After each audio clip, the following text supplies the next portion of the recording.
Hello students, today I will start new chapter 13, photosynthesis in higher plants. Okay, so before going to the class, recently the CBSE board deleted some chapters. We already know that. In 11th standard biology, total chapters 22, right? So in that 22, we are having 11 chapters in botany and 11 chapters in zoology. So coming to botany, out of 11 chapters, they deleted 7 chapters. Okay. So remaining chapters is 4. Okay. So remaining 4 chapters is cell, the unit of life, cell cycle and cell division, photosynthesis in higher plants and respiration in plants. Okay. So in that we are already completed two chapters. Remaining 2 chapters is there.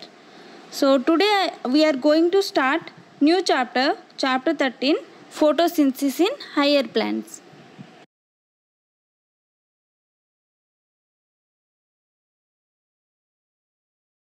Introduction of photosynthesis. We already studied in the lower classes, right? So let's see the process of photosynthesis. It is the process of synthesis of organic food, that is nothing but carbohydrates, from the carbon dioxide and water in the presence of sunlight, is called photosynthesis, right? So all green plants have the capacity to make food by photosynthesis. Okay, it is the most important synthetic process on earth because it is the only source of carbohydrates in which solar energy is fixed in the form of chemical energy. It means the light energy is converted into chemical energy during photosynthesis.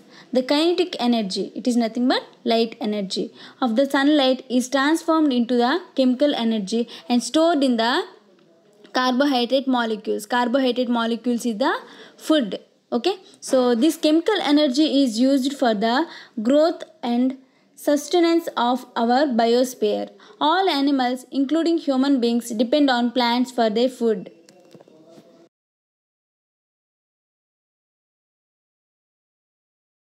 See the picture here. This is the process of photosynthesis. What are the requirements of photosynthesis?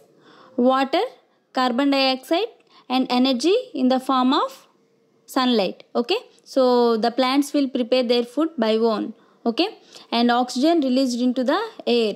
Okay, carbohydrates is nothing but glucose and starch. Okay, this is the process of photosynthesis. It means the process of synthesis of organic food, that is nothing but carbohydrates from the CO2 and water in the presence of sunlight, is called photosynthesis. Okay.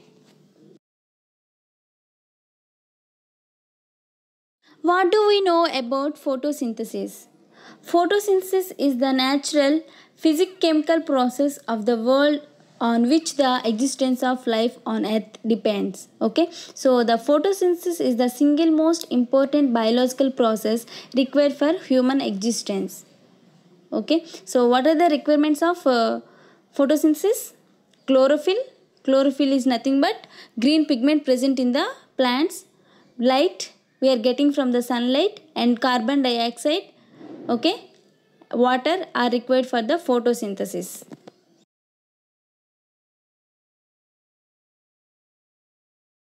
Early experiment done by the scientists. Let's see that what is mean by early experiments.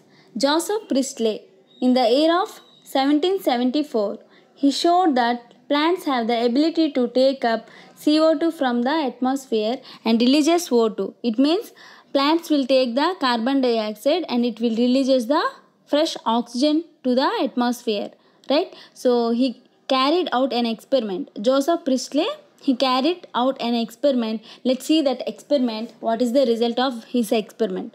Okay. So he took a bell jar and put a mouse and a burning candle into it. Okay. So what will happen now? He observed that the air inside has changed. Okay. So it would not allow the mouse to allow in it. And what happened here? The mice is died. Okay, so when he placing a mint plant in a vessel of water inside the same bell jar, okay, what will happen now? Now he observed that the same mouse lived inside along with the burning candle. he came to the conclusion that the vegetarian purified the air which he had become made impure breathing by burning of the candle. It means the vegetarian purified. It means the plant is purified the air. It means the carbon dioxide which is there in the vessel, the plant is purified the air. Okay, it given the fresh oxygen to the vessel. So the mice is lived.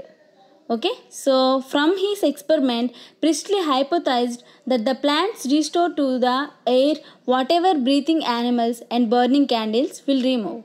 Okay, so the plants will remove the CO2 gas from the atmosphere and it will give the fresh air. Okay.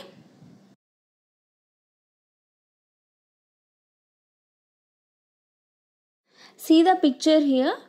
The scientist Joseph Priestley, in the year of 1774, he carried out an experiment. Okay. So in that experiment, he took a bell jar and put a mouse and a burning candle into it. So see the diagram A. You can observe that he observed that the air inside had changed after placing the candle inside the vessel. So what will happen? It could not allow the mouse to alive in it. Okay, so see the picture B. In that the mice is died. Okay, so see that when he placed a mint plant in a vessel of water inside the same bell jar. Okay, after placing the mint plant, you can see the picture C. Okay, what will happen now? He observed that the mouse is alive inside along with the burning candle. Okay, so he came to the conclusion that the vegetarian purified the air which he had been made impure by the burning of candle. It means the plant is purified. What is the carbon dioxide is present in the vessel? The plant is taken. Okay, after that the plant is released the oxygen into the vessel. So the mice is lived inside the vessel.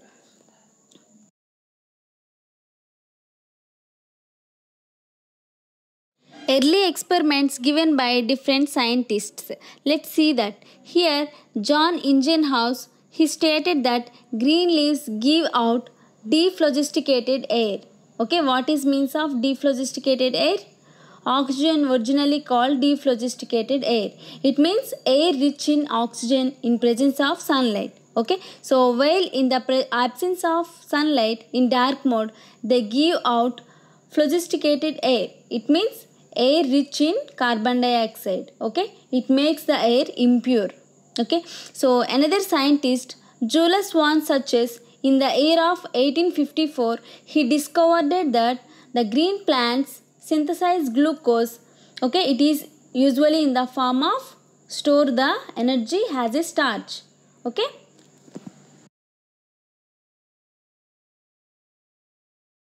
Some other early experiments given by other scientists. Let's see that T.W. Engelmann worked using on Cladospora and Spirogyra. Okay, so he noted that when light is splitted by using prism, okay, it is eliminated the algae.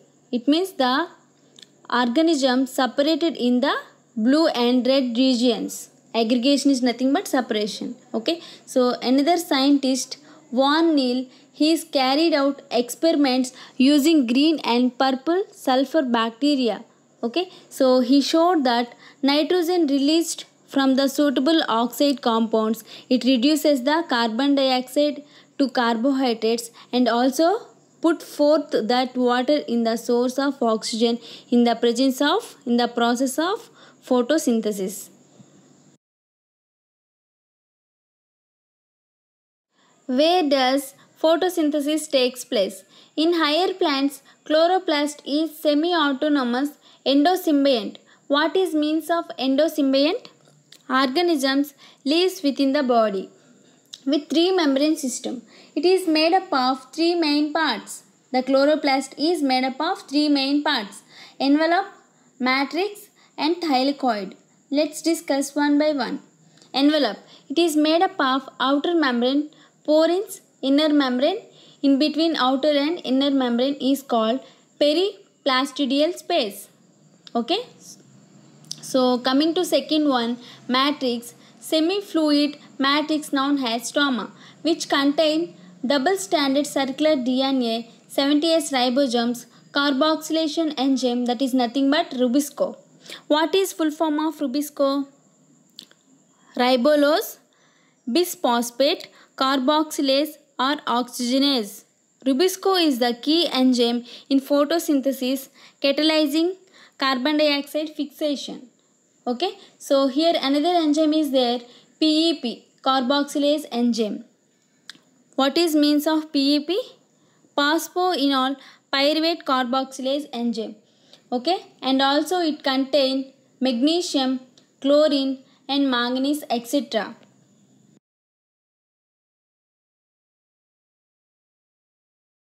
See the picture here, diagrammatic representation of an electron micrograph of a section of chloroplast. Okay, so let's see that what are the different parts involving in the chloroplast. Outer membrane, inner membrane, stomatal lamella, grana, stoma, ribosomes, starch granules, lipid droplets.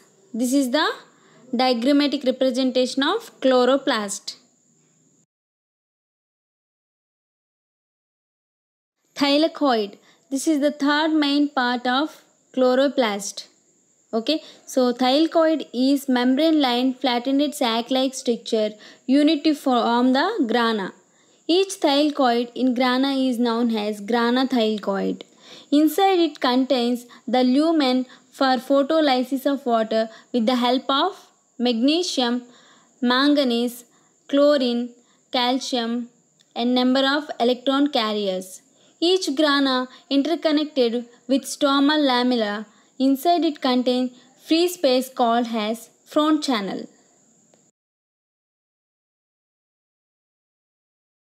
Thylakoid membrane possesses 20 to 40 pigment molecules associated with certain protein known as CAB. CAB is nothing but chlorophyll A and B binding protein, together known as quantosomes or light harvesting complex. Thylakoid membrane also possesses F0 to F1 particle or coupling factor and number of electrons carrier arranged based on their redox potential. What is means of redox potential? Reduction or oxidation. Okay, it means reduction or oxidation. It is measured in the volts or millivolts. How many pigments are involved in photosynthesis? Photosynthetic unit or PSU or LHC. LHC is nothing but light harvesting complex or quantosomes. Quantosomes are considered as the unit of photosynthesis and identified the scientists Roderick and B. Park. They consist of lipids and proteins and are found in thylakoid membrane of chloroplast. It is the small group of pigment molecules which takes part a conversion of solar energy into chemical energy. It means the light energy is converted into chemical energy. Okay. It has photocenter or trap center or reaction center, which is always a single chlorophyll A molecule which is fed by the light harvesting pigments. Okay, so they are core molecule 20 to 30 chlorophyll A molecule surrounded by the reaction center. Okay, so antenna molecule which absorbs light of shorter wavelength. When they are absorbed by the light, it get excited and it gives the energy to the core. Core is nothing but reaction center. Then to the reaction center by electron spin resonance. There are two types of photosystems, that is nothing but photosystem 1 and photosystem 2. Both photosystems contain many pigments that helps collect the light energy. Okay, so why we are doing this photosystem means we are collecting the light energy, as well as a special pair of chlorophyll molecules found at the core. Okay, core of the photosystem. Core is nothing but reaction center. Okay, So each photosystem has all pigment molecules bound to proteins. Each photosystem has the pigments except one molecule of chlorophyll A forming light harvesting system also called as antenna. Okay, so single chlorophyll act as a reaction center which is different in both photosystem 1 and photosystem 2. Okay, so in photosystem 1 reaction center, here we are getting the light energy 700, but in photosystem 2 we are getting light energy 680. Okay, see the picture. This is a simple diagram of light harvesting complex. Okay, in this we are harvesting the light energy. Here primary acceptor is nothing but electrons which is negatively charged. Here we are having reaction center where the reaction is takes place. We are calling as core. Okay, so pigment molecules. What is the use of these pigment molecules means to help the collect the light energy. Okay, so protons we are having which is positively charged and it is converted into electrons which is negatively charged. Okay, so this is the diagram of light harvesting complex. Light harvesting complex, it is having 200 to 400 pigments plus protein CAB, chlorophyll AB, binding protein RC. RC is nothing but reaction center plus core molecules plus antenna plus protein. Here core molecules is nothing but photosystem 1 and photosystem 2. Antenna is nothing but each photosystem has all the pigments except one molecule of chlorophyll A forming the light harvesting system called antenna. Okay, so coming to photosynthetic pigments, there are three main types of photosynthetic pigments: chlorophylls, carotenoids and phycobilins. Okay, so these we will discuss in the next class. Okay, so photosystem 1 and photosystem 2, these two things also we will discuss in the next class. Thank you.